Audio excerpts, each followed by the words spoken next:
Get out, and let's see how tough you feel when you have no way to get home. Jessica laughed, her voice cutting through the Scottish Highland air like a blade. Brian gunned the rental car engine, gravel spraying from the tires as they disappeared down the winding country road, leaving me standing alone with my suitcase on a patch of grass that barely qualified as a village square. That's when I realized my own daughter had just declared war on me. If you're watching this, subscribe and let me know where you're watching from. Now, let me back up and tell you exactly how a 67-year-old American grandmother ended up stranded in the middle of nowhere, Scotland, because trust me, it wasn't on any travel brochure I'd ever seen. 3 weeks earlier, Jessica had called me with what she claimed was exciting news. Mom, Brian's company is sending him to Edinburgh for a conference, and we thought it would be wonderful if you joined us for a little family vacation afterward. I should have known something was off when she used the word wonderful. Jessica hadn't found anything about me wonderful since her teenage years. But like the fool I apparently was, I'd gotten excited. When was the last time my daughter had invited me anywhere? When was the last time she'd wanted to spend time with me that didn't involve babysitting her kids or lending her money? So I'd booked my flight, packed my best clothes, and even bought a new camera to document our wonderful family trip. The trouble started the moment I met them at Edinburgh Airport. Jessica took one look at my outfit, a perfectly respectable pantsuit I'd bought specifically for the trip, and rolled her eyes so hard I'm surprised they didn't fall out. Really, Mom? You're going to dress like a librarian the entire time we're here? Brian, ever the charmer, had smirked from behind his phone. At least she matches the scenery, all those old castles and museums. I'd bitten my tongue, determined not to let their rudeness ruin what I'd hoped would be a chance to reconnect. For 3 days, I'd followed them around Edinburgh like a third wheel they couldn't shake. When they wanted to eat at expensive restaurants, I'd paid without complaint. When they wanted to shop for things they couldn't afford, I'd handed over my credit card with a smile. When they'd booked us into separate hotel rooms because everyone needs their space, I'd agreed cheerfully. Yesterday morning, Brian had announced we were taking a scenic drive through the Highlands. "You'll love it, Margaret," he'd said, using my full name the way he always did when he was being condescending. Very authentic Scottish experience. The drive had been beautiful. I'll give him that. Rolling hills covered in purple heather. Ancient stone bridges crossing streams that sparkled in the September sunlight.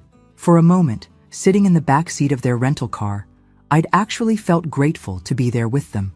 That was before Jessica turned around with that familiar expression of barely controlled irritation. "Mom, can you please stop taking pictures of every sheep and rock we pass? You're making the whole car shake." "I'm documenting our trip," I'd said mildly. "For what? Your Instagram account that doesn't exist?" Brian had laughed at his own joke. "For my memory. I want to remember this time with you." That's when Jessica's expression had changed, hardening into something I didn't recognize. Our time together. Right. She'd exchanged a look with Brian that made my stomach clench. "Actually, Mom, there's something we need to talk to you about." And that's how I'd learned. Somewhere between a centuries-old stone church and this godforsaken village called Kilbride that probably had more sheep than people. That I was apparently a burden they could no longer carry. "We've been patient with you for years," Jessica had said, her voice rising with each word. "But you're suffocating us. You're always there, always wanting to be included, always acting like we owe you something just because you're our mother." Now here I stood, watching their taillights disappear around a bend in the road, with exactly 43 pounds in my wallet, a dead cell phone, and the sinking realization that my own daughter had just abandoned me in a foreign country like an unwanted pet. The irony wasn't lost on me. This was the same daughter I'd raised alone after her father walked out when she was 12. The silence after their car disappeared was absolute. No traffic, no voices, just wind whistling through what looked like the remains of an old stone church and the distant bleating of sheep. I stood there for a full minute, suitcase handle gripping tight in my hand, trying to process what had just happened. My first coherent thought was remarkably practical. I needed to find a phone. The second thought was less helpful. What kind of mother raises a daughter capable of this level of cruelty? But standing here feeling sorry for myself wasn't going to get me back to civilization, so I picked up my suitcase and started walking toward what appeared to be the village center. And I use the term center loosely. We're talking about maybe 6 stone buildings clustered around what might charitably be called a main street. The first building looked like it hadn't been occupied since the Highland clans roamed these hills. The second appeared to be someone's house, but the windows were dark and there were no signs of life. The third building had a faded sign hanging askew that read, Kilbride Post Office. But when I tried the door, it was locked tight. Wonderful, I muttered, and immediately heard Jessica's voice in my head, mocking my word choice. Even abandoned in the Scottish Highlands, I couldn't escape my daughter's criticism. That's when I heard it, the faint sound of music coming from somewhere up the street. Real music, with actual instruments, not some ghostly Highland bagpipe echoing across the moors. I followed the sound like a beacon, dragging my suitcase behind me over cobblestones that had probably been there since before America was even discovered. The music led me to a building that looked marginally more alive than the others. A wooden sign creaked in the wind, The Shepherd's Rest, Inn and Public House. Through windows that could have used a good cleaning, I could see warm light and the silhouettes of people inside. I stood outside that door for longer than I care to admit, trying to gather the courage to go inside. What was I going to say? Excuse me, but my daughter just dumped me here like a bag of garbage and I need to use your phone? It sounded pathetic, even in my head. But standing in the Scottish wind wasn't going to improve my situation, so I pushed open that heavy wooden door and stepped inside. The conversation stopped the moment I appeared. Not gradually, not politely. It just died, like someone had hit a mute button on the entire room. 6 or 7 people, all locals by the look of them, turned to stare at the American woman with the suitcase who'd just interrupted their evening. Evening, I said, trying to sound more confident than I felt. I'm sorry to bother you, but I wonder if I might use your phone. I seem to find myself in a bit of a situation. A woman behind the bar, probably in her 50s with graying hair and kind eyes, stepped forward. American, are ye? Her accent was thick but warm. What brings ye to Kilbride with a suitcase at this hour? And that's when the absurdity of my situation hit me full force. I started laughing. Not happy laughter. The slightly hysterical kind that bubbles up when your life becomes so ridiculous you can't process it normally. My daughter, I managed between gasps, just left me here because apparently I'm a burden she can no longer carry. The silence stretched out uncomfortably. Then the woman behind the bar, her name was Moira, I learned later, said something that surprised me. Well then, she's a right fool, isn't she? Come on, sit yourself down and tell us what happened. For the next hour, over a cup of tea that was strong enough to wake the dead, I told my story to a group of Scottish strangers who listened without judgment. They asked practical questions. Did I have money for a hotel? Could I get to Edinburgh on my own? Did I want them to call the police? That last question gave me pause. Did I want to call the police on my own daughter? The thought was tempting in the darkest corners of my mind. But what would that accomplish besides adding humiliation to abandonment? No police, I said finally, but I would appreciate directions to the nearest town with a hotel. That's when Moira delivered the news that made my situation go from bad to worse. The nearest proper hotel is in Stirling, about 40 miles south, but there's no bus service here, and the taxi would cost you more than you likely have. She was right. £43 wouldn't cover a taxi to the next village, let alone a hotel room and meals while I figured out how to get home. However, Moira continued, and I heard hope creeping into her voice, we do have a room upstairs that we rent out sometimes. It's nothing fancy, but it's clean and warm. £20 for the night, breakfast included. I wanted to hug this woman. £20 I could afford, and it would give me time to think, to plan, to figure out how to get out of this mess with whatever dignity I had left. As I climbed those narrow stairs behind Moira, suitcase bumping against the worn wooden banister, I caught a glimpse of myself in an old mirror hanging in the hallway. My hair was disheveled from the wind, my carefully planned outfit wrinkled from travel, and my eyes looked shell-shocked. But underneath the shock, something else was stirring, something that felt surprisingly like determination. Jessica thought she could dump me here and break me? She was about to learn that her mother was tougher than she remembered. The room above the Shepherd's Rest was exactly as Moira had described. Nothing fancy, but clean and warm. A single bed with a thick wool blanket, a wash basin with running water, and a small window that looked out over the village square where I'd been abandoned just hours earlier. I sat on that bed and made a list in my head of everything I needed to do. Find a way to charge my phone, contact my bank to access more money, book transportation back to Edinburgh, and somehow get home to Minnesota. Simple enough in theory. In practice, it felt overwhelming. The phone charging turned out to be easy enough. Moira had a universal adapter behind the bar. While it powered up, she served me a dinner that I hadn't ordered but desperately needed. Thick Scottish soup, fresh bread, and a glass of red wine that loosened the knot in my chest. "So," she said, settling into the chair across from me, "what's your plan then?" "Survive until I can get home," I said honestly, "and try to figure out how my relationship with my daughter became so broken that she could do something like this." Moira nodded thoughtfully. "Families are complicated things.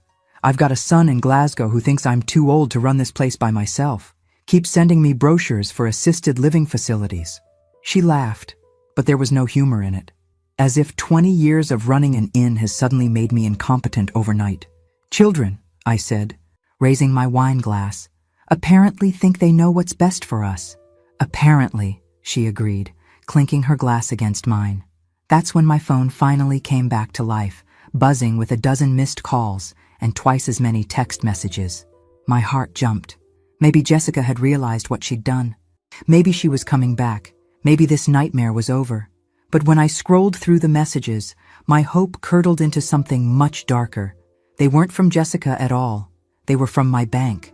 "Unusual account activity. Please confirm these transactions. Your debit card has been declined."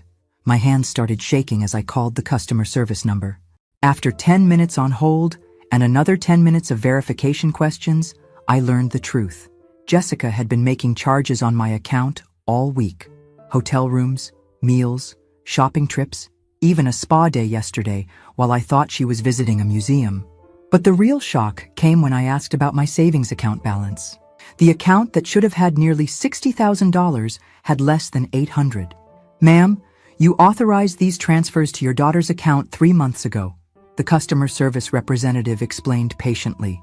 "We have the signed documents in our files. Signed documents I'd never seen, let alone signed." Jessica had somehow gotten access to my accounts and had been systematically draining them. The abandonment in Scotland wasn't emotional cruelty. It was the final step in what had apparently been a months-long plan to steal everything I had. I hung up the phone and sat in stunned silence. Moira, who'd been politely pretending not to listen, took one look at my face and poured me another glass of wine without saying a word. "It's worse than I thought," I finally managed to say. And then, because keeping it inside felt like it might kill me, I told her everything. The unauthorized transfers, the forged documents, the systematic theft that had been going on for months without my knowledge. "That's not just abandonment," Moira said quietly when I finished. "That's elder abuse, financial abuse. It's a crime." "It's my daughter," I said, as if that somehow made it less criminal. "Makes it worse." "Not better," she replied firmly. "Family members who do this know exactly how much damage they're causing." We sat in silence for a while, listening to the murmur of conversation from the locals still gathered around the fireplace downstairs. Finally, Moira spoke again. "How long can you stay here? With what money ye have left?" I did the math in my head. "Maybe a week, if I'm careful." "Then we have a week to figure out how to get ye back on your feet," she said matter-of-factly. "We? You think I'm going to let some American grandmother get swindled by her own child and not help? I may run a pub in the middle of nowhere, but I still have principles." The kindness from this stranger who owed me nothing was almost harder to bear than my daughter's betrayal. I hadn't cried since Jessica's car disappeared, but suddenly the tears came hard and fast. Moira handed me a box of tissues and waited patiently while I fell apart. When I finally composed myself, she was still sitting there with a determined expression I was beginning to recognize. "Tomorrow," she said, "we start fighting back." I looked at her through tear-blurred eyes. "I don't even know where to begin." "Lucky for ye," Moira smiled grimly. "I do.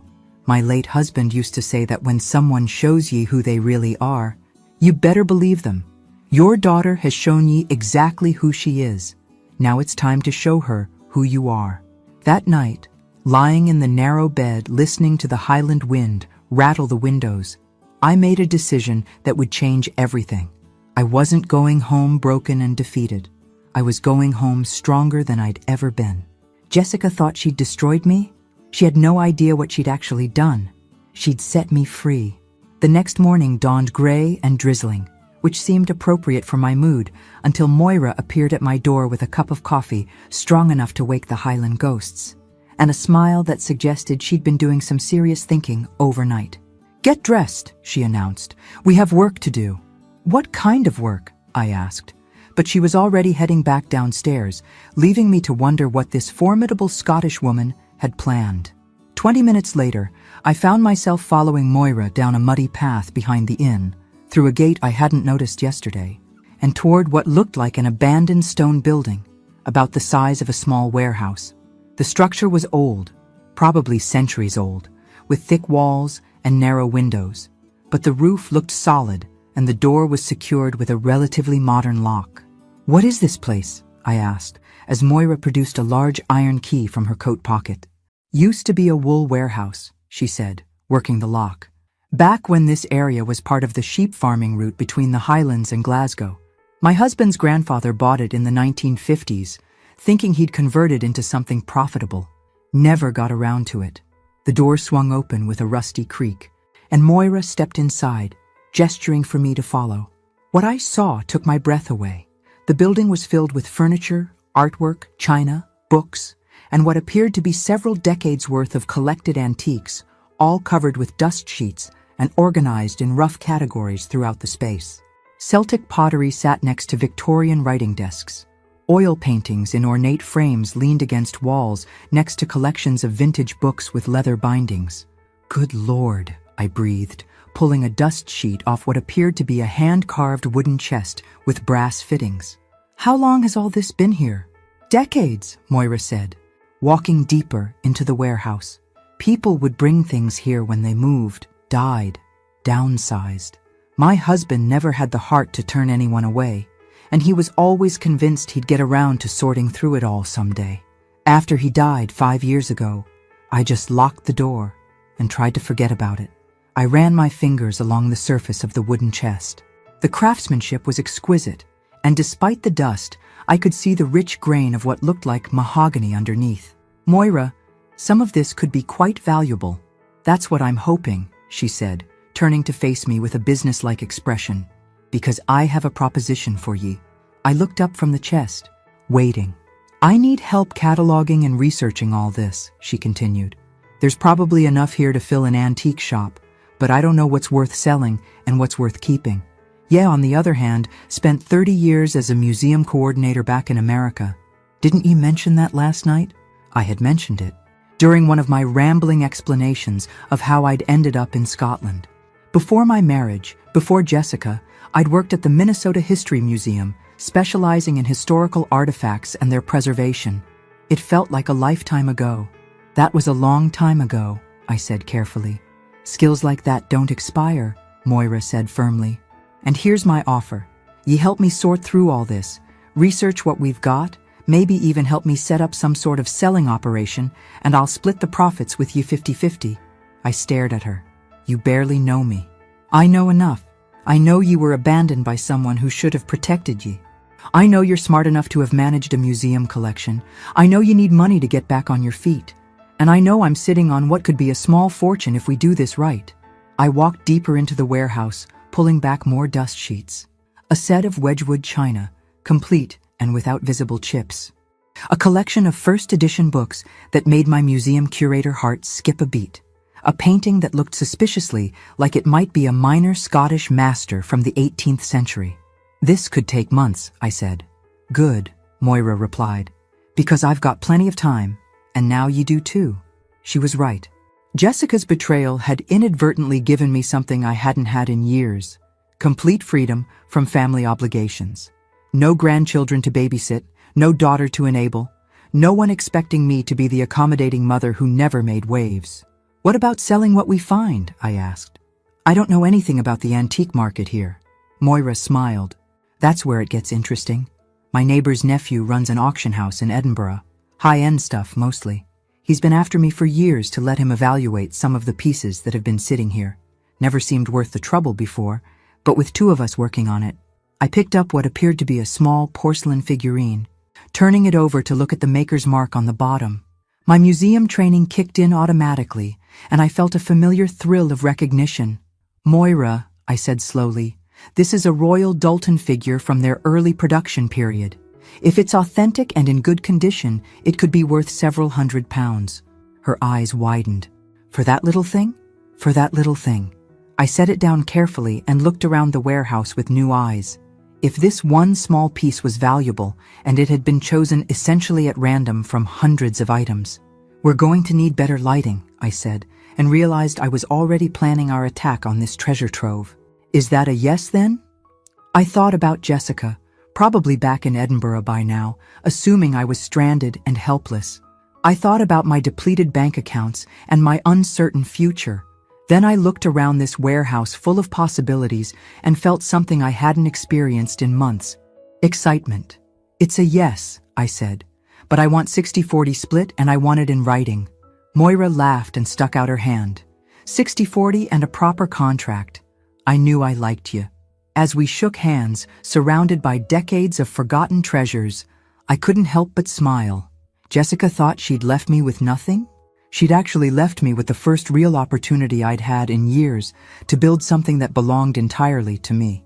3 weeks later, I was covered in dust, my fingernails were permanently stained, and I'd never been happier. Moira and I had established a routine that worked like a well-oiled machine. Mornings spent carefully cataloging items in the warehouse. Afternoons researching their history and value using the surprisingly good internet connection at the Shepherd's Rest, and evenings planning our next moves. The Royal Doulton figurine had been just the beginning. We'd found a complete set of Edinburgh crystal that was worth more than my car back home. A collection of Victorian jewelry that made my heart race when I looked up comparable pieces online. And yesterday, wrapped in what looked like old bed linens at the very back of the warehouse, we'd discovered something that made both of us stop and stare. "That's not just any painting," I'd told Moira, carefully examining the canvas with the magnifying glass we'd bought in the village. "Look at this brushwork. Look at the signature in the corner." The painting was small, maybe 18 inches by 12, but it was exquisite. A highland landscape with the kind of detail and color saturation that spoke of true artistic skill. And in the bottom right corner, partially obscured by years of grime, was a signature that made my museum curator's heart pound. A. Nasmyth. Alexander Nasmyth, the father of Scottish landscape painting.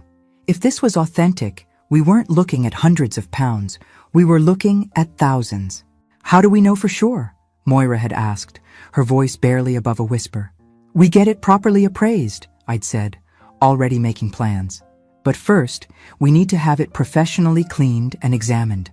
That's how we'd ended up making our first trip to Edinburgh since I'd started my new life as an accidental antique dealer. Moira drove us in her ancient Land Rover, the carefully wrapped painting secured in the back seat like precious cargo. The art authentication service Moira's nephew had recommended operated out of a converted warehouse in Edinburgh's Old Town. The expert who examined our painting was a woman about my age named Dr. Catherine Murray, with sharp eyes and gentle hands that spoke of decades of experience handling priceless artworks. "Where did you acquire this?" she asked as she carefully unwrapped the painting and set it on her examination table. "It's been in storage for decades," Moira explained. "Part of an estate collection." "Dr. Sao." Murray nodded and began her examination, using tools and techniques I recognized from my museum days. After what felt like hours, she finally looked up with an expression I couldn't quite read. "Well?" I asked, trying to keep the anxiety out of my voice. "It's authentic," she said simply. "Mid-period Nasmyth, probably painted around 1820. Subject matter is consistent with his work from that time, and the provenance makes sense. This area of Scotland was one of his favorite painting locations." Moira and I exchanged glances. "And the value?" Moira asked. "At auction, assuming proper documentation and provenance research, I'd estimate between £15,000 and £20,000. I actually gasped. £20,000 for one small painting that had been gathering dust in a Scottish warehouse. If this was representative of what we might find in the rest of the collection. However, Dr. Murray continued, and my heart sank. There's something else you should know. She pulled up a database on her computer screen and turned it toward us. I ran the painting through our record system, and there's a notation here from 1987. This piece was reported as part of a collection that went missing from the MacLeod estate when the family lost their property to creditors. My stomach dropped. Missing as in stolen? Not necessarily stolen, Dr. Murray said carefully. More likely sold privately to settle debts, but without proper documentation of the sale. It's not uncommon with estate collections from that era. Families in financial trouble often sold pieces quietly to avoid public scrutiny. So we can't sell it? Moira asked, the disappointment clear in her voice. You can, but you'd need to do more research first. Find documentation of how the piece came to be in your warehouse. Establish a clear chain of ownership.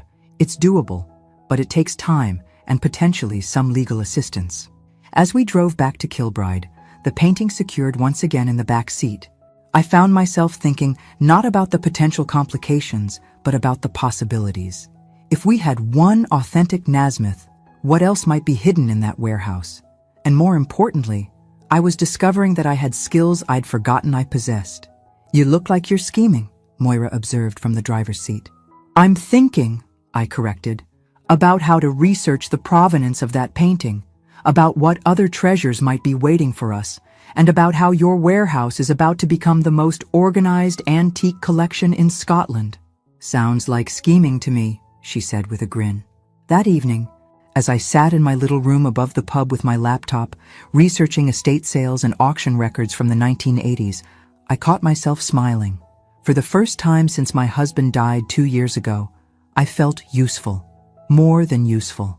I felt necessary. My phone buzzed with a text message, and for a moment, my heart jumped.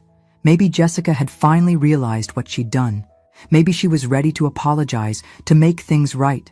But the message wasn't from Jessica. It was from my sister Linda back in Minnesota.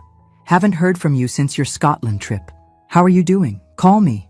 I looked at that message for a long time before typing back. I'm doing better than I have in years. I'll call you soon with news. Because I was beginning to suspect that Jessica's betrayal, painful as it had been, might have been the best thing that ever happened to me. I was about to find out just how right I was. The breakthrough came exactly 6 weeks after I'd been abandoned in Kilbride. And it came from the most unexpected source imaginable. I was knee-deep in research about Scottish estate sales from the 1980s when Moira knocked on my door with the expression that I'd learned meant she had news. There's someone downstairs who wants to meet ye, she said. Says he knew your family. My family? I hadn't mentioned having any family connections to Scotland, mostly because I hadn't thought I had any. My grandparents had immigrated to Minnesota from somewhere in Europe, but the family stories had always been vague, and with both parents long dead, I'd never pursued the genealogy research. The man waiting in the pub's small sitting room was probably in his 70s, with white hair and the kind of weathered face that spoke of decades spent outdoors. He stood when I entered, extending a hand with a smile that seemed genuine. Mrs. Caldwell, I'm Duncan MacLeod. I believe we may be related. MacLeod. The same name Dr. Murray had mentioned in connection with the missing painting. This couldn't be a coincidence. Please, sit, I said, trying to keep the suspicion out of my voice. How did you know to find me here? Word travels fast in the Highlands, he said with a chuckle. Especially when an American woman starts poking around in old estate records and asking questions about missing artwork. My solicitor in Edinburgh mentioned that someone was researching the 1987 auction of my father's collection. My blood ran cold.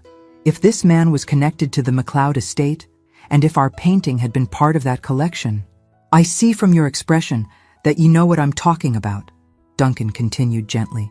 The Nasmyth landscape, specifically. I nodded, not trusting myself to speak.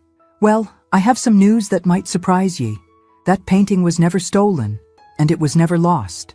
He pulled a manila folder from his jacket and set it on the table between us. It was given as a gift to your great-grandmother, Margaret MacLeod Caldwell, in 1921, when she emigrated to America. The world tilted sideways. My great-grandmother? Margaret MacLeod, he said, opening the folder to reveal old documents and photographs. My great-aunt. She married an American businessman named William Caldwell, who was visiting Scotland on business. When they left for America, my great-grandfather gave her several family pieces as a dowry, including the Nasmyth painting. I stared at the documents he was showing me.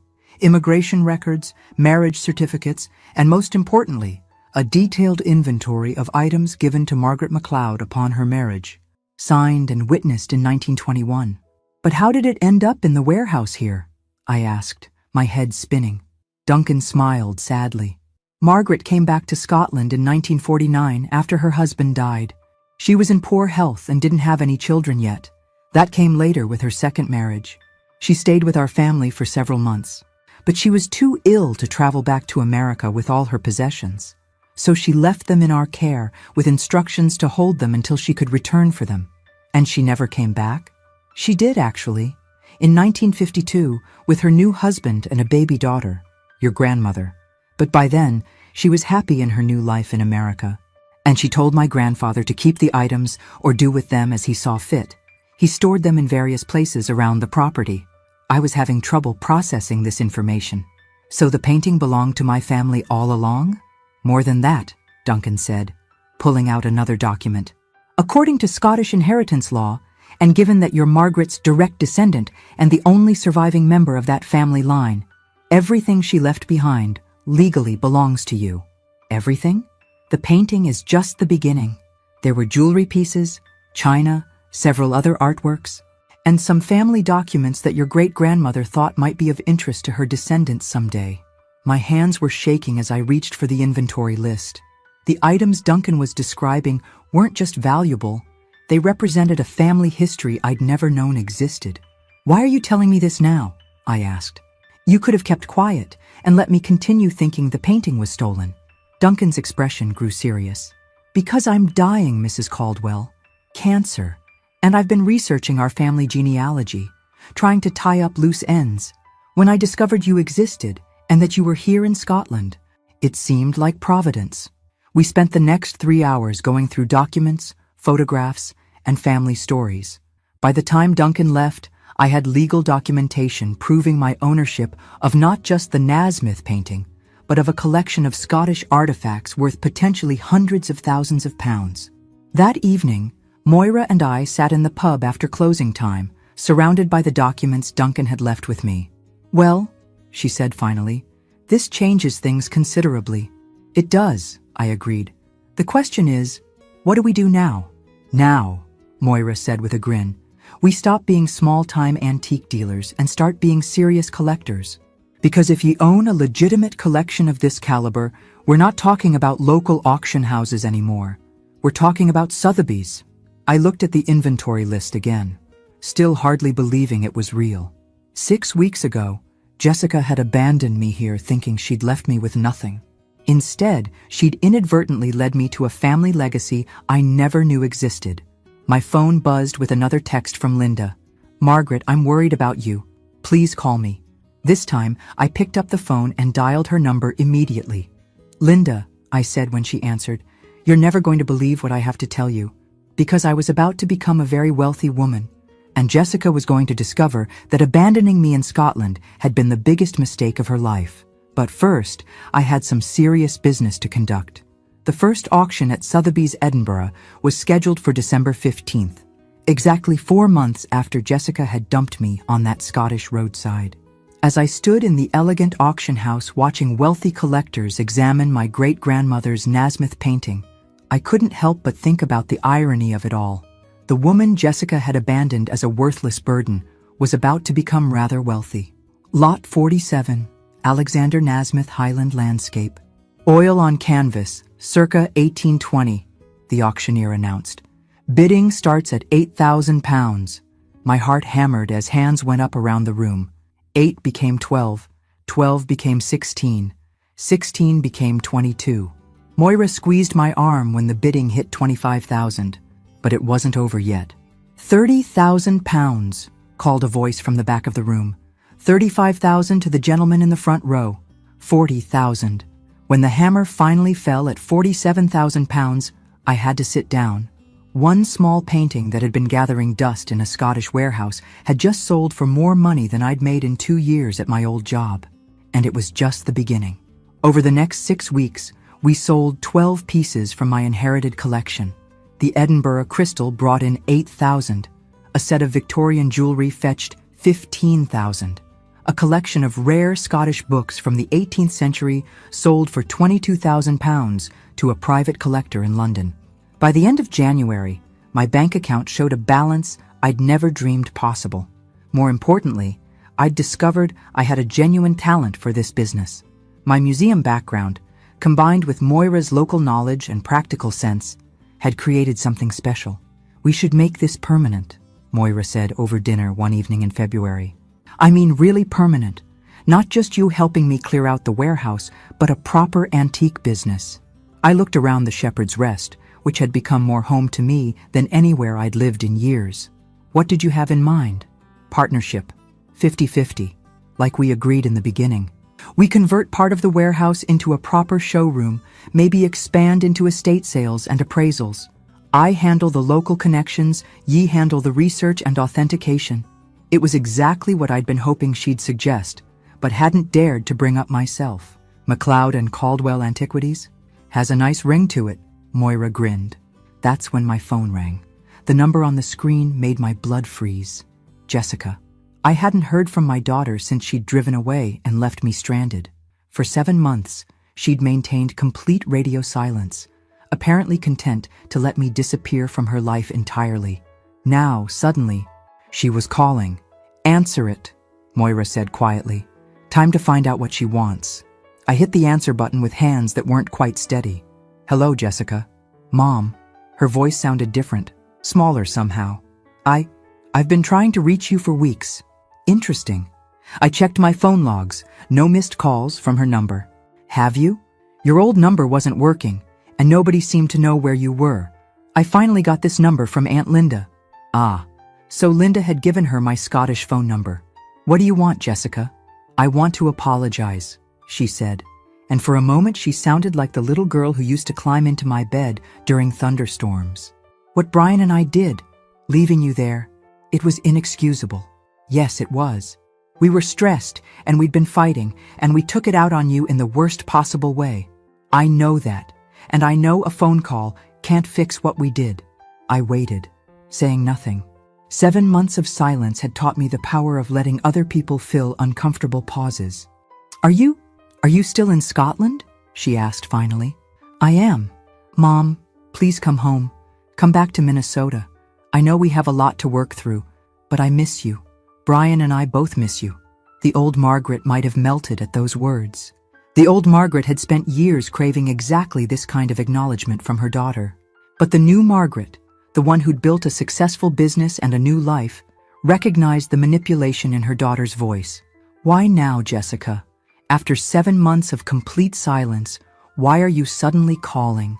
A pause. Then, "Does it matter why? I'm trying to make things right." "It matters to me." Another pause. Longer this time. "Fine. I saw something online, a news article about auction sales in Scotland.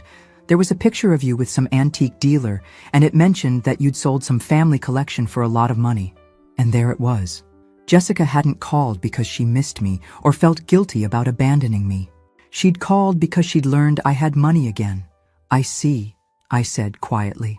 "Look, I know what you're thinking, but that's not why I'm calling. I mean, yes, I saw the article, but I would have called anyway. I've been planning to call for weeks." "Have you? Mom, please, can we try to fix this? I could come to Scotland, or you could come home, and we could work things out like adults." I looked across the table at Moira, who was listening to every word with an expression of barely contained fury. Then I looked out the window at the Scottish countryside that had become my sanctuary, my new beginning, my real home. "I'm not coming back to Minnesota, Jessica. But you have to. Your life is here, your friends, your house. You made me sell my house, remember? And my life is here now." The silence stretched out so long I wondered if she'd hung up. Finally, she spoke again, and this time, the little girl voice was completely gone, replaced by something harder. Fine. Then I'll come to you. Jessica arrived in Scotland 3 weeks later, and she didn't come alone. She brought Brian, of course, but she also brought her 2 children, my grandchildren Emma and Tyler, ages 8 and 12. It was a masterful manipulation, and despite everything, I had to admire the strategy. Hard to stay angry at someone when they're standing next to your grandchildren whom you haven't seen in 8 months. They found me at the warehouse, which Moira and I had converted into a proper showroom and appraisal center. The transformation had been dramatic. What had once been a dusty storage space was now an elegant display area with proper lighting, climate control, and carefully arranged exhibits of the finest pieces from local estate sales. I was photographing a Victorian tea service when I heard the rental car pull up outside. Through the window, I watched Jessica climb out of the driver's seat, looking around Kilbride with the same disdainful expression she'd worn the day she abandoned me. But when Emma and Tyler emerged from the back seat, my heart clenched painfully. They'd grown so much in 8 months. Emma had lost another tooth, and Tyler had shot up at least 3 inches. "Grandma Margaret!" Emma shrieked, running toward the warehouse door. I barely had time to set down my camera before she launched herself into my arms. Tyler followed more slowly, with the carefully controlled enthusiasm of a 12-year-old boy trying to look cool, but I could see the genuine happiness in his eyes. "I missed you so much," Emma whispered against my shoulder. "I missed you too, sweetheart," I said, and meant it completely. Jessica and Brian approached more cautiously, taking in the warehouse's transformation with obvious surprise. "This is not what I expected," Jessica said finally. "What did you expect?" She gestured vaguely around the showroom. "I don't know. Something smaller, I suppose. More rustic." Moira chose that moment to emerge from the office area, carrying a folder of appraisal documents and wearing the kind of smile that didn't reach her eyes.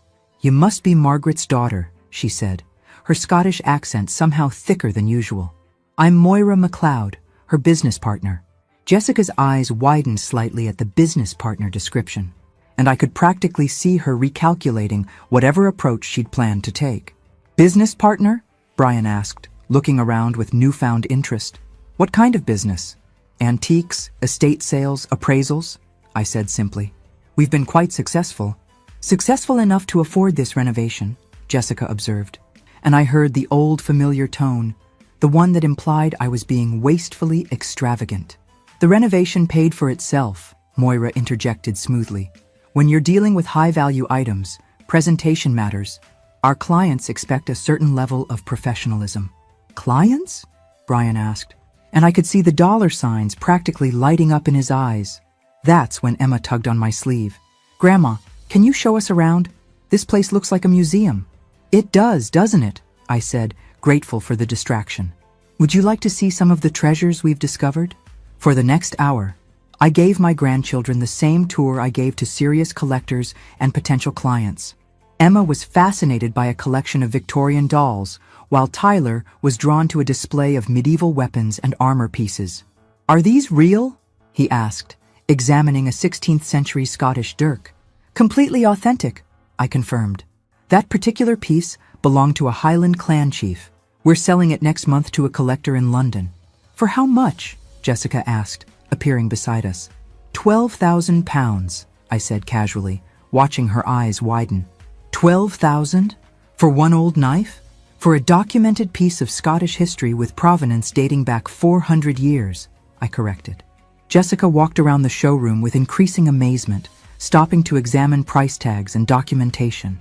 I could see her doing mental calculations, adding up the value of everything on display. "Mom," she said finally, "I had no idea. This is really something. Thank you. I mean it. You've built something impressive here." The old Margaret would have glowed under such praise from her daughter. The new Margaret recognized a setup when she heard one. "What do you want, Jessica?" I asked quietly, drawing her away from where the children were playing. "Can't I just be proud of my mother?" "You can, but that's not why you're here." She looked around the showroom again, and when she turned back to me, the mask had slipped slightly. "Okay, fine. Yes, I'm impressed by what you've accomplished, but I'm also worried about you." "Worried about what?" "About you being taken advantage of. About this woman."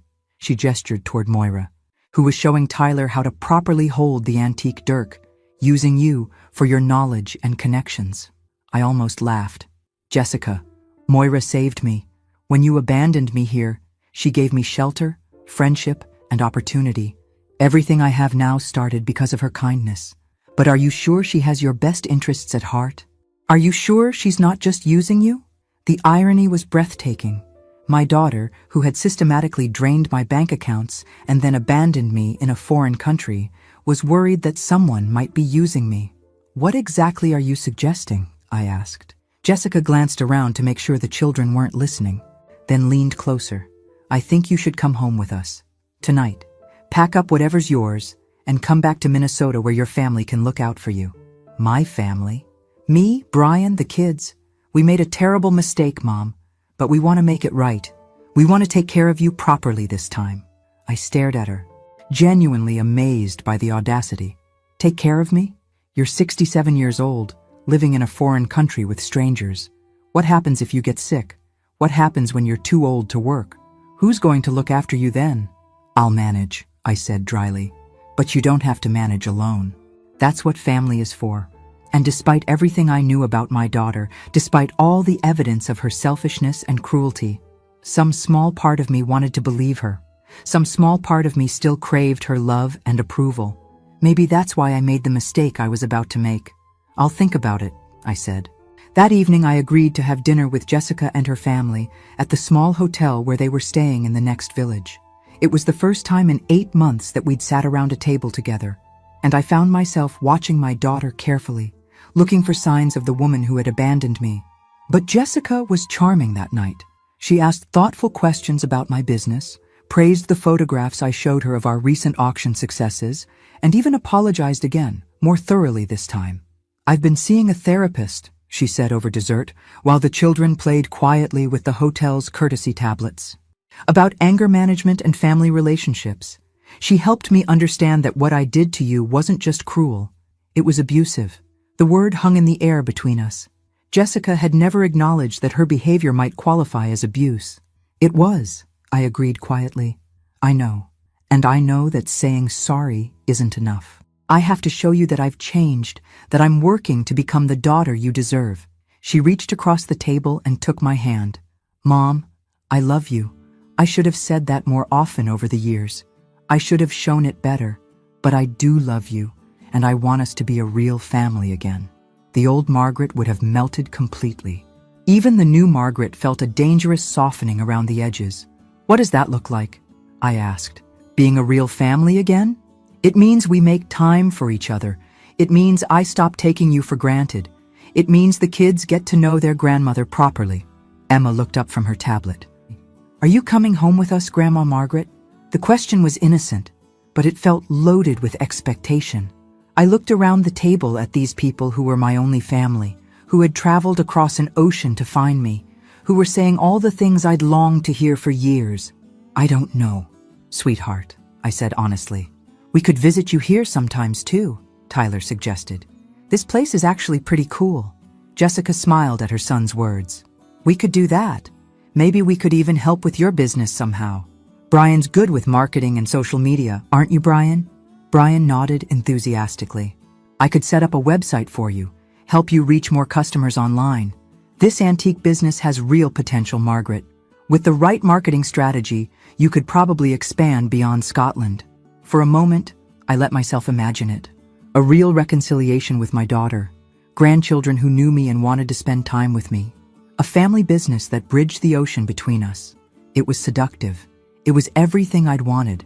It was also probably too good to be true. But that night, back in my room above the Shepherd's Rest, I found myself seriously considering Jessica's offer to come home. Maybe people really could change. Maybe my daughter had genuinely learned from her mistakes. Maybe the cruelty I'd experienced had been an aberration, not her true character. I was still debating with myself when I heard voices outside my window. The hotel where Jessica was staying was only a few hundred yards away, and sound carried clearly across the quiet village at night. I recognized Brian's voice first, then Jessica's. They were standing outside the hotel, apparently having what sounded like a serious conversation. I couldn't make out individual words, but I could hear the tone, urgent, possibly argumentative. Curious, I opened my window slightly and leaned closer. Told you this was a waste of time, Brian was saying. She's not going to just hand over the business. She might, Jessica replied.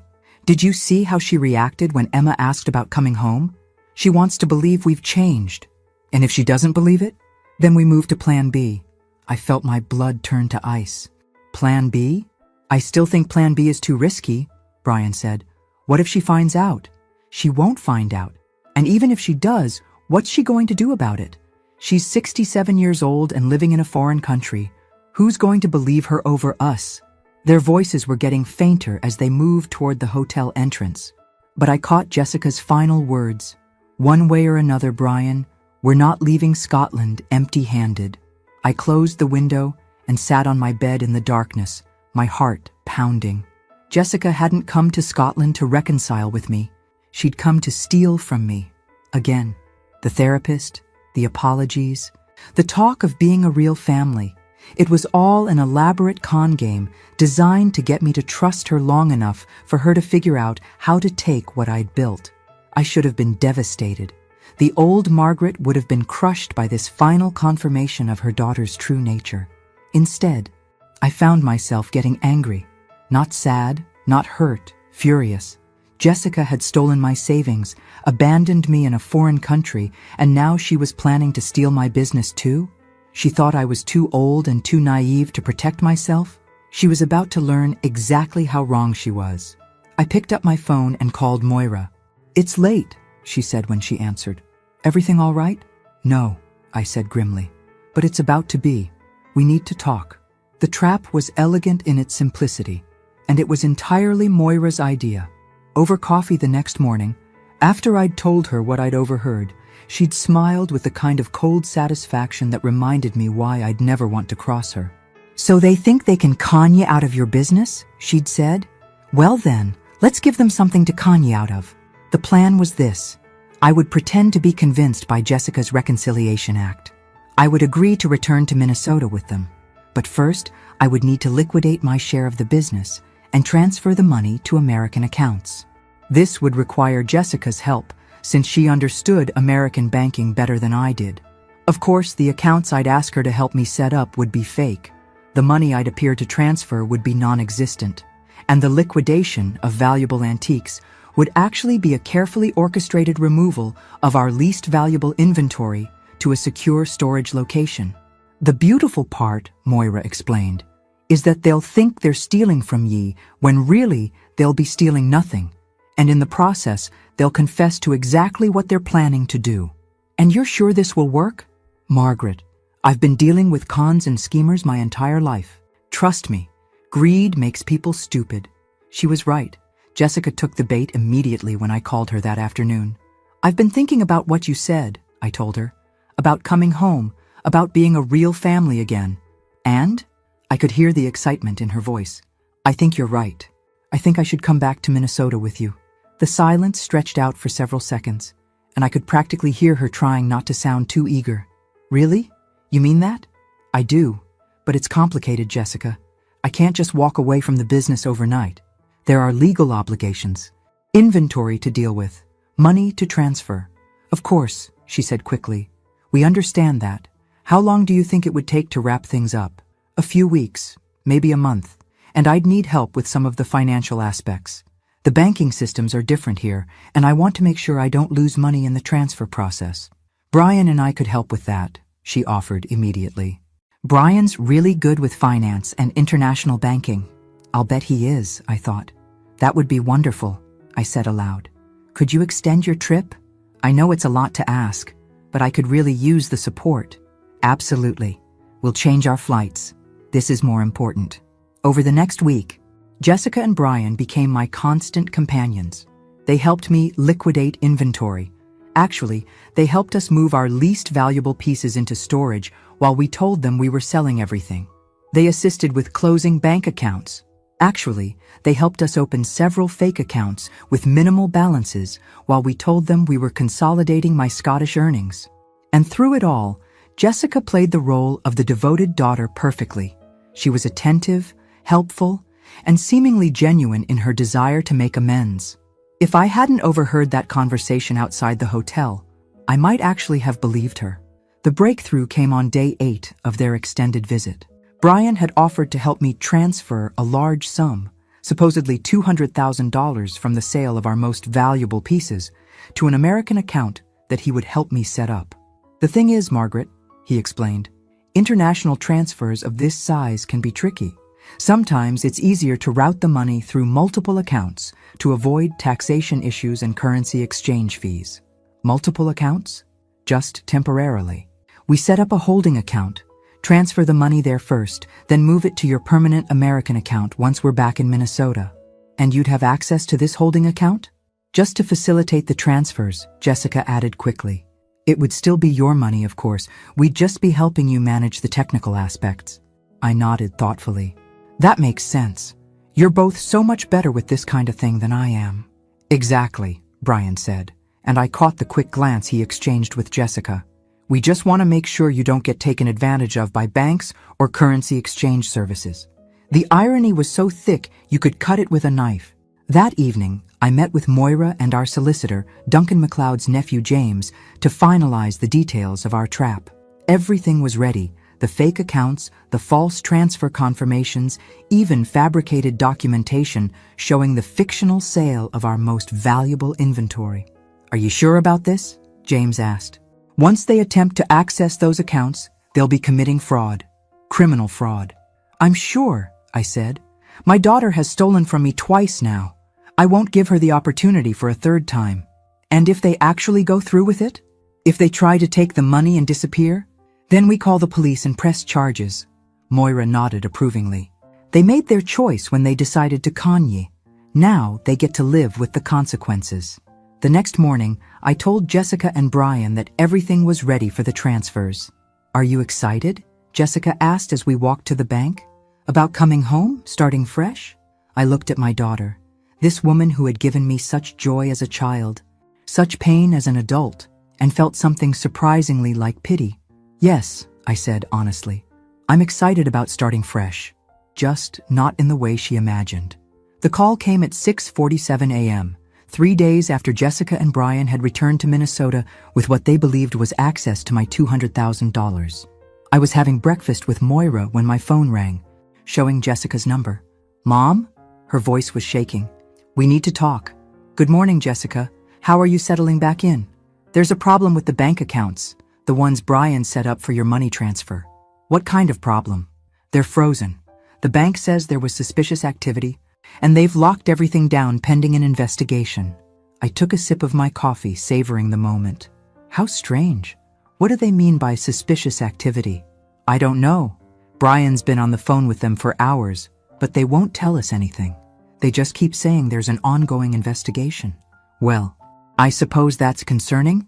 Have you contacted the police? Silence. Then, the police?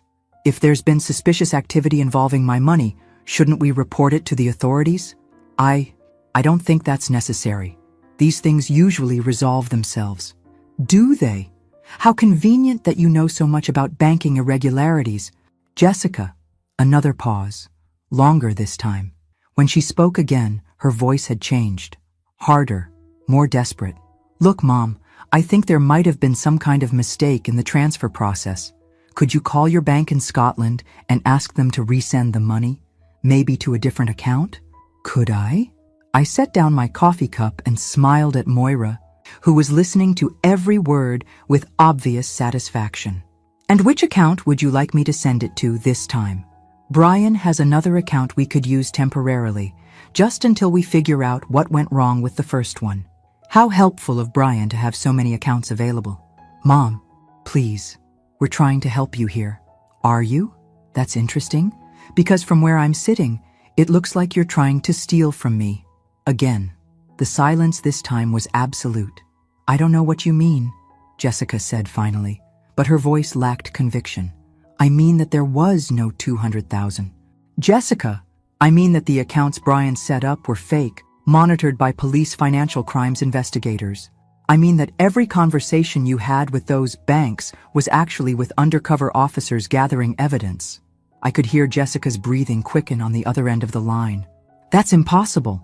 We saw the documentation. We saw the transfer confirmations. You saw fabricated documents designed to catch you in exactly the kind of fraud you were planning. We weren't planning fraud. We were helping you. Were you? Then why did I overhear you and Brian outside your hotel discussing Plan B and how you weren't leaving Scotland empty-handed? Complete silence. The truth is, Jessica, you never came to Scotland to reconcile with me. You came because you learned I had money, and you wanted to steal it just like you stole my savings last year.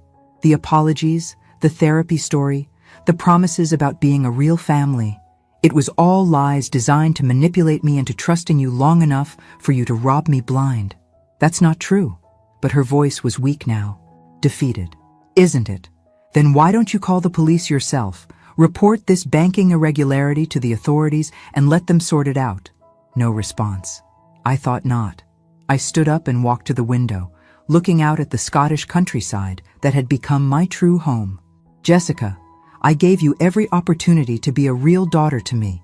I forgave your cruelty, your theft, your abandonment. I was even willing to believe you had changed, that you genuinely wanted to make amends. I did want that. I do want that. No, you don't. You want my money. You've always only wanted my money. And now you don't get either. Mom, please, let's talk about this reasonably. I know we made mistakes, but we can fix this. We? I laughed, but there was no humor in it. There is no we, Jessica. There's me, living my life in Scotland with people who genuinely care about me. And there's you, sitting in Minnesota trying to figure out how to explain to your husband why your latest con didn't work. It wasn't a con. Then what was it? Silence. Here's what's going to happen, I continued. You're going to leave me alone, completely alone. No more phone calls, no more manipulation, no more attempts to insert yourself into my life for financial gain. In exchange, I won't press charges for attempted fraud. You can't press charges. We didn't actually take any money. No, but you tried to. And you did take money last year. Money you stole from my accounts using forged documents. The statute of limitations hasn't run out on that, Jessica. I could hear her crying now, but it didn't move me the way it once would have. If you contact me again, I said firmly, if you show up in Scotland again, if you try any more schemes involving me or my business, I will prosecute you to the fullest extent of both American and Scottish law. Are we clear? Mom, you can't just cut me out of your life. I'm your daughter. No, I said quietly. You were my daughter. Now you're just someone who shares my DNA and thinks that entitles her to my money. I hung up the phone and turned to Moira, who was watching me with an expression of pride. Well? She asked. It's over, I said, and felt a weight I didn't even realize I'd been carrying lift off my shoulders. It's finally over. 6 months later, MacLeod and Caldwell Antiquities was featured in a major article about successful British antique dealers. The photograph accompanying the article showed Moira and me standing in our showroom, surrounded by beautiful pieces we'd discovered and carefully researched. I was 78 in the article. I was wearing a designer suit I'd bought with my own money. I was standing in a business I'd helped build, and I was genuinely happy for the first time in decades. Jessica never called again. I heard through Linda that she and Brian had divorced, apparently over financial problems that I suspected were related to their failed attempt to steal from me. I didn't feel bad about it. My phone still gets messages sometimes from people who've heard my story. Women mostly, who've been financially abused by their own children, who've been made to feel like burdens instead of treasured family members. I always respond the same way. It's never too late to start over, and you're stronger than you think you are. Because sometimes the worst thing that happens to you turns out to be the best thing that ever happened to you. Jessica thought she was abandoning me when she left me on that Scottish roadside. Actually, she was setting me free. Thanks for listening. Don't forget to subscribe and feel free to share your story in the comments. Your voice matters.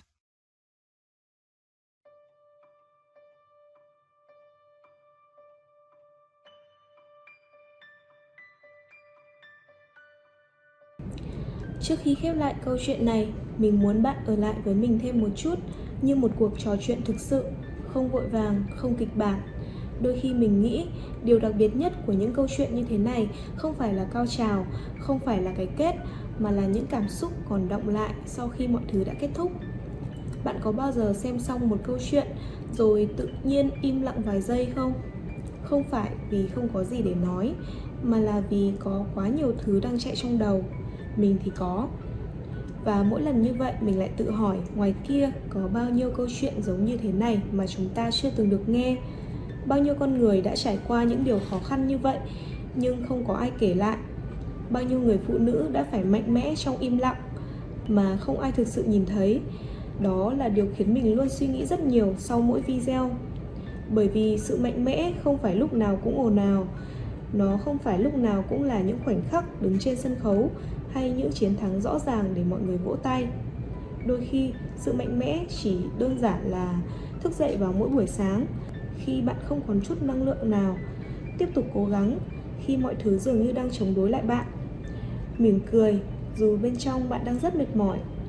Và điều đặc biệt là rất nhiều người phụ nữ ngoài kia đang làm điều đó mỗi ngày. Không ai biết, không ai hỏi, nhưng họ vẫn tiếp tục. Những nhân vật trong câu chuyện bạn vừa xem có thể là hư cấu, nhưng cảm xúc của họ thì không hề hư cấu. Nỗi đau là sự thật, sự tổn thương là thật, và cả sự kiên cường cũng là thật. Đó là lý do tại sao mình luôn muốn kể những câu chuyện như thế này. Không phải để làm mọi thứ trở nên buồn hơn, mà để chúng ta có thể hiểu hơn, hiểu rằng đằng sau mỗi con người là cả một hành trình mà chúng ta không thể nhìn thấy. Hiểu rằng đôi khi sự im lặng của một người không phải là họ yếu đuối, mà là họ đã phải chịu đựng quá nhiều. Và hiểu rằng sự vươn lên không phải lúc nào cũng hoàn hảo. Có những lần họ sẽ gục ngã, có những lúc họ sẽ nghi ngờ chính mình, có những khoảnh khắc họ muốn từ bỏ tất cả. Nhưng rồi họ vẫn đứng dậy, không phải vì họ không sợ, mà là vì họ không còn lựa chọn nào khác ngoài việc phải tiếp tục. Và mình nghĩ đó mới là định nghĩa thực sự của sức mạnh. Không phải là không bao giờ yếu đuối, mà là vẫn bước tiếp, ngay cả khi bạn đang yếu đuối nhất. Có thể khi nghe đến đây, bạn sẽ thấy câu chuyện này không chỉ là về một nhân vật nữa, mà là về rất nhiều con người. Có thể là một người bạn của bạn, một người thân trong gia đình, hoặc thậm chí là chính bạn. Và nếu bạn từng trải qua những cảm xúc tương tự, thì mình muốn bạn biết một điều: bạn không hề đơn độc. Có thể câu chuyện của bạn chưa được kể, có thể không ai thực sự hiểu hết những gì bạn đã đi qua, nhưng điều đó không làm cho những gì bạn trải qua trở nên ít quan trọng hơn. Ngược lại, nó càng cho thấy bạn đã mạnh mẽ như thế nào để đi đến đây. Và đó cũng là lý do mình luôn hy vọng khi bạn xem được những video này, bạn không chỉ xem để giải trí, mà bạn sẽ cảm nhận, bạn sẽ dừng lại một chút để nghĩ, để nhìn mọi thứ chậm lại, để hiểu hơn về con người và về chính mình. Bởi vì đôi khi một câu chuyện có thể không thay đổi cả thế giới, nhưng nó có thể thay đổi cách bạn nhìn nhận về thế giới. Và như thế đã là rất đủ rồi. Nếu bạn đã đi cùng mình đến tận đây, thật sự mình rất trân trọng điều đó. Không phải ai cũng có đủ kiên nhẫn để lắng nghe đến tận giây phút cuối cùng. Và việc bạn vẫn ở đây có nghĩa là câu chuyện này đã chạm đến bạn, dù chỉ một chút. Nếu bạn muốn, bạn có thể tiếp tục đồng hành cùng mình trong những video tiếp theo. Vẫn sẽ là những câu chuyện như thế này. Những câu chuyện có thể sẽ khiến bạn suy nghĩ nhiều hơn, có thể khiến bạn cảm thấy nặng lòng, nhưng cũng có thể mang lại cho bạn một góc nhìn khác. Và trước khi kết thúc, mình chỉ muốn nói một điều thôi. Đôi khi cuộc sống sẽ không công bằng, đôi khi mọi thứ sẽ xảy ra theo cách mà bạn không thể kiểm soát. Nhưng điều bạn luôn có thể kiểm soát là việc bạn chọn đứng dậy như thế nào sau tất cả. Dù chậm cũng được, dù mệt cũng được, chỉ cần bạn vẫn bước tiếp thì bạn đã mạnh mẽ hơn bạn nghĩ rất nhiều rồi. Cảm ơn vì các bạn đã ở đây, đã lắng nghe và đã cùng mình đi qua những câu chuyện này. Hẹn gặp lại các bạn trong những câu chuyện tiếp theo. Bye!